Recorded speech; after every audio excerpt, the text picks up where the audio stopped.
അടുത്ത ആഴ്ച, അതായത് മാർച്ച് 14 എന്ന തീയതി, ഒരു മഹത് വ്യക്തിയുടെ ചരമവാർഷികമാണ്. ഈസ്റ്റ്മാൻ കൊഡാക്ക് എന്ന കമ്പനിയുടെ സ്ഥാപകനും ഫോട്ടോഗ്രാഫിക് ഫിലിം റോളിൻ്റെ കണ്ടുപിടുത്തത്തിലൂടെ ഫോട്ടോഗ്രാഫിയെ മുഖ്യധാരയിലേക്ക് എത്തിക്കുകയും ചെയ്ത ജോർജ് ഈസ്റ്റ്മാൻ 1932 മാർച്ച് 14 മരിക്കുന്നത്. വെറുതെ മരിക്കുകയല്ല, ജീവിതത്തിൽ വിജയിച്ച അദ്ദേഹം ആത്മഹത്യ ചെയ്യുകയായിരുന്നു.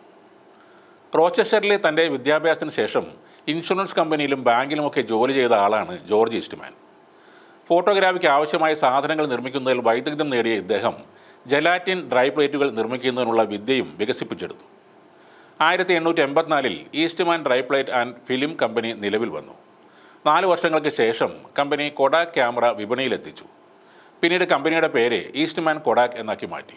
1888 ജോർജ് ഈസ്റ്റ്മാൻ കൊണ്ടു നടക്കാവുന്നതും ഉപയോഗിക്കാൻ എളുപ്പമുള്ളതും ഒരു ഫിലിം റോൾ ഇടുന്നതുമായ കൊഡാക്ക് ക്യാമറ കണ്ടുപിടിച്ചപ്പോൾ ആർക്കും ഫോട്ടോഗ്രാഫർ ആയിത്തീരാമെന്നൊരു അവസ്ഥ വന്നു. ഈസ്റ്റ്മാൻ മികച്ച ഒരു ഫോട്ടോഗ്രാഫറായിരുന്നു. കടലാസിന് പകരം സെല്ലുലോയിഡ് ഉപയോഗിച്ചതും ഇദ്ദേഹമാണ്. അന്നെല്ലാം ഫോട്ടോഗ്രാഫി എല്ലാവർക്കും എളുപ്പത്തിൽ ചെയ്യാനാകുന്ന ഒരു കാര്യമായിരുന്നില്ല. എന്നാൽ ഫോട്ടോഗ്രാഫിയെ ജനകീയമാക്കുകയായിരുന്നു ഈസ്റ്റ്മാൻ. ആദ്യകാലത്ത് ക്യാമറകൾ ഫോട്ടോ എടുത്ത ശേഷം മുഴുവനായും ഓഫീസിൽ എത്തിക്കണമായിരുന്നു. പിന്നീട് ഫിലിം റോൾ മാത്രം കൊടുത്താൽ മതിയെന്നായി. ഫിലിം വ്യവസായത്തിലെ ലോക മാർക്കറ്റിൽ പ്രധാന പങ്ക് കൊഡാക്ക് കമ്പനിക്കായിരുന്നു. 1976 അമേരിക്കയിൽ വിപണിയുടെ 90% പങ്കും കൊഡാക്ക് കമ്പനിക്കായിരുന്നു.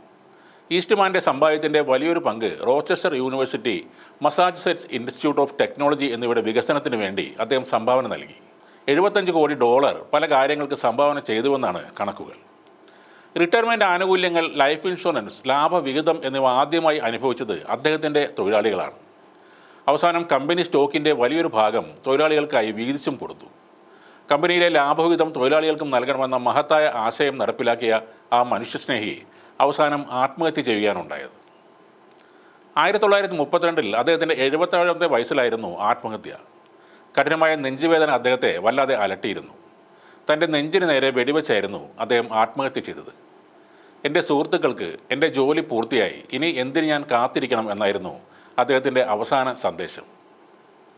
ഇപ്പോൾ ആത്മഹത്യ ചെയ്ത പ്രശസ്ത വൃക്കരോഗ വിദഗ്ധൻ ജോർജ് പി അബ്രഹാമിൻ്റെ കാര്യവും സമാനമായ ഒന്നാണ്. ഫാം ഹൗസിൽ നിന്നും അദ്ദേഹം എഴുതിയ ആത്മഹത്യാക്കുറിപ്പ് കിട്ടിയിരുന്നു. തനിക്ക് പ്രായാധിക്യമായെന്നും അതിനെ തുടർന്ന് നിരവധി ആരോഗ്യ പ്രശ്നങ്ങൾ നിരന്തരം അലട്ടുന്നുവെന്നും ആ കുറിപ്പിൽ വ്യക്തമാക്കുന്നു. പഴയപോലെ ശസ്ത്രക്രിയ നടത്താൻ കഴിയുന്നില്ല. ഇതിൽ തനിക്ക് നല്ല നിരാശയുണ്ടെന്നും ഡോക്ടർ ആ കുറിപ്പിൽ പറയുന്നുണ്ട്. ചിലർ അങ്ങനെയാണ്. ജീവിതത്തിൽ എല്ലാം നേടി ഇനിയൊന്നും ചെയ്യാനില്ലെന്നോ അല്ലെങ്കിൽ ചെയ്യാൻ ആവില്ലെന്നോ ഉള്ള അവസ്ഥ വന്നാൽ അവർ ഈ ലോകത്തോട് വിട പറയുകയാണ്. ജീവിതത്തിൽ വിജയം നേടിയവരാണ് ജോർജ് ഈസ്റ്റ്മാനും ഡോക്ടർ ജോർജ് പി എബ്രഹാമും.